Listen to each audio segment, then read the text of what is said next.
అందరికీ నమస్కారం. జూన్ 21వ తేదీ అంతర్జాతీయ యోగా దినోత్సవ సందర్భంగా మనందరం కార్తీక మాసం ధనుర్మాసం లాగా జూన్ మాసాన్ని యోగా మాసంగా గుర్తించి నెలంతా శారీరక మానసిక ఆరోగ్యాన్ని పెంపొందించుకోవటానికి నిజ జీవితంలో యోగాను ఒక భాగంగా చేసుకుని అందరూ ఆచరించాలని మన ప్రధానమంత్రి శ్రీ నరేంద్ర మోడీ గారు మరియు ఆంధ్రాను యోగాంధ్రగా మార్చాలని ఆంధ్రప్రదేశ్ ముఖ్యమంత్రి శ్రీ నారా చంద్రబాబు నాయుడు గారు ఇంటింటికి యోగా చేరాలని సంకల్పించారు. ఇందులో భాగంగా ఇంటింటికి యోగా కార్యక్రమానికి మీ అందరికీ స్వాగతం. ఈరోజు ప్రసవించిన తర్వాత బాలింతలకి పొత్తి కడుపు భాగం జారింది, అయితే గర్భాశయం సాగింది కూడా మళ్ళీ సాధారణ స్థితికి వెళ్ళటానికి ఉపయోగపడి కొన్ని ఫ్లాంక్స్ని ఎలా భంగిమ పెట్టి అదే భంగిమలో కదపకుండా హోల్డ్ చేసి మీరు ఉండాలో, 2 ఫ్రంట్ ఫ్లాంక్స్ అట్లాగే సైడ్ ఫ్లాంక్స్ కూడా ఎలా చేయాలో ఇప్పుడు మనం చూడబోతున్నాం. మరి బాలింతలకి పొట్టన మళ్ళీ నార్మల్ స్టేజ్కి వెళ్ళాలంటే ఇలాంటివి తప్పనిసరిగా చేస్తూ, దీనితో పాటు మీరు సూర్య నమస్కారాలు అన్నీ చేయలేకపోయినా రోజుకు 21 సూర్య నమస్కారాలు అభ్యాసం చేయండి.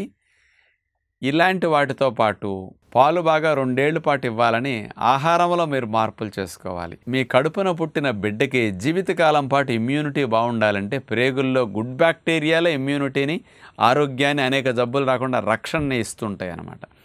అలాంటి గుడ్ బ్యాక్టీరియాలు తల్లిపాల ద్వారా మొదటి సంవత్సరం 2 ఏళ్ళు బాగా వెళితే ఆరోగ్యానికి ఇది తిరుగులేని రహస్యం. ఈరోజు మనం ప్రసవానంతరం బాలింతలు పొట్ట తగ్గటానికి, ఆ సీటు భాగం కొంచెం బాగా తగ్గటానికి ఉపయోగపడే కొన్ని ఆసనాలను మనం చూపించుకోబోతున్నాం. ముందుగా మనం వజ్రాసనంలో అట్లా కూర్చున్న తర్వాత పైకి లేచి చేతుల్ని ముందు నేల మీద అట్లా ఆనించి మోక చేతుల మీద బెండై మోక చేయి నేల కానేటట్టు అట్లా ఉంటాం. ఇప్పుడు పాదాలు 2 కూడా వేళ్ల మీద అట్లా నేల కాని ఉంటాయి. ఇలా పెట్టిన తర్వాత 2 కాళ్ళని మోకాళ్ళు బెండ్ చేయకుండా స్ట్రైట్ చేసేస్తాం. చూడండి, కాళ్ళు స్ట్రైట్ ఉన్నాయి. ఇక పాదాల మీద మోక చేతుల మీద శరీరం బరువంతా ఆపి అట్లాగే ఉంటాం అన్నమాట. మనం ఈ రకంగా కదలకుండా 1 నిమిషమో 2 నిమిషాల మీద ఉన్నప్పుడు ఈ బరువంతా చేతుల మీద పడుతుంది. ఈ సీటు బరువు, కాళ్ళ బరువు అంతా పొత్తి కడుపు కండాలు, పొట్ట భాగాల మీద పడుతుంది. కాబట్టి ఆ బరువంతా హోల్డ్ చేసినందుకు పొట్ట భాగం కొవ్వు కరగటానికి, ఆ భాగం బిగవటానికి, సీటు భాగం దగ్గర తగ్గటానికి కూడా బాగా ఉపయోగపడుతుంది అనమాట. ఆ పెల్విక్ మజిల్స్ అన్నీ కూడా కాస్త సాగి లూజ్ అయి ఉంటే కూడా అవన్నీ టైట్ అవుతాయి అన్నమాట ఇప్పుడు బాగా. ఎందుకంటే పాదాల దగ్గర నుంచి నడుము వరకు ఉన్న బరువు 30 కేజీలు 40 కేజీలు ఉంటుంది. అంతా ఈ భాగాలే మోస్తాయి ఇప్పుడు. అంచేత మంచి ఆసనంగా ఇది బాలింతలు చేసుకోవచ్చు అన్నమాట. ఉండగలసేపు అట్లా ఉన్న తర్వాత తీసేసి అలాగే బోర్లా పడుకుని విశ్రాంతి స్థితిలో రిలాక్స్ అవుతారు. మరొకసారి కావాలంటే దీన్నే రిపీట్ చేసుకోవచ్చు అన్నమాట వాళ్ళు. ఇప్పుడు 2వ పద్ధతి చూపించుకోబోతున్నాం. మనం విష్ణుమూర్తి పడుకున్నట్టుగా సైడ్కి తిరిగి అట్లా పడుకుంటాం. తర్వాత పాదం మీద పాదం పెట్టేశాం. ఇప్పుడు చూడండి, కుడి పాదం మీద ఎడం పాదం ఆనిచ్చాం. పడుకున్న తర్వాత కుడి చేతిని మోక చేయి వరకు ఆనిచ్చాం. ఇప్పుడు శరీరం అంతా పైకి గాలిలోకి లేపేశాం.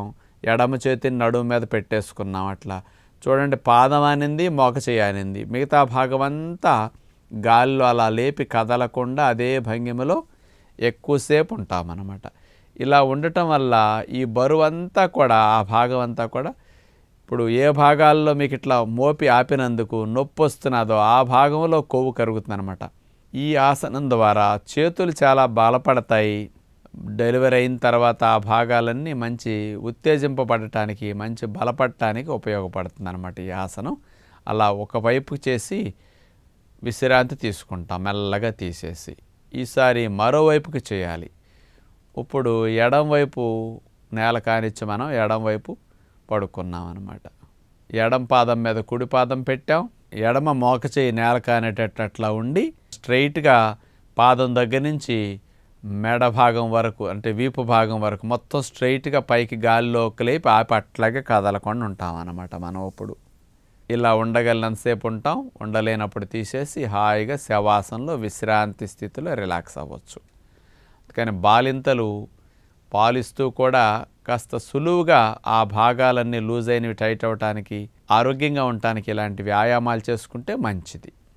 బాలింతలకి పాలు బాగా పడాలంటే హై ప్రోటీన్ డైట్ బాగా తీసుకోవాలి. అవి నానపెట్టిన వేరుశెనగ పప్పులు, మొలకెత్తిన విత్తనాలు ఒక ఆహారంగా తప్పనిసరిగా తినే ప్రయత్నం చేయండి. మధ్యాహ్న పూట ఆకుకూరలు వండుకున్నప్పుడు పప్పేసి వండుకోవడానికి ఏదో ఒక పప్పు రోజు వేసి వండాలి, అలా గుర్తుపెట్టుకోండి. రెండవది, వెజిటబుల్ కర్రీస్ వండుకున్నప్పుడు అందులో రాజ్మా గింజలు ఉడకబెట్టేసి వేసుకోవాలి. సోయా చిక్కుడు గింజలు నానబెట్టి కూరలో ఉడికేటప్పుడన్నా వేస్తూ ఉండండి, అలా వేసుకోవాలి. అప్పుడప్పుడు సోయా ఫ్లేక్స్ని తెచ్చేసి కాస్త వేడి నీళ్ళు వేసి తీసేసి ఆ సోయా ఫ్లేక్స్ని కూడా వేసుకుంటే హై ప్రోటీన్ ఉంటుంది. మరి అట్లాగే సోయా తోఫు కూడా అప్పుడప్పుడు పన్నీర్ లాగా కూడా కూర వండుకుంటుంటే పాలు బాగా వస్తాయి అన్నమాట. ఈవినింగ్ టైం కొంచెం పుచ్చగింజల పప్పు, బాదం పప్పు, మరి గుమ్మడి గింజల పప్పు, ఇవన్నీ 30%, 34% ప్రోటీన్ ఎక్కువ ఉంటాయి. హెంప్ సీడ్స్ ఇట్లాంటివన్నీ కూడా నానపెట్టుకుని ప్రొద్దుని సాయంకాలం నానిన తర్వాత ఈ పప్పుల్ని తినేసి ఫ్రూట్స్ లాంటివి తింటే పాలు పుష్కలంగా వస్తాయి. మిలెట్స్ తినండి, తెల్లటి బియ్యం మానేసేసి. 2 ఏళ్ళైనా సరే పాలు అస్సలు తగ్గకుండా మీరు బాగా ఇవ్వటానికి అవకాశం కలుగుతుంది.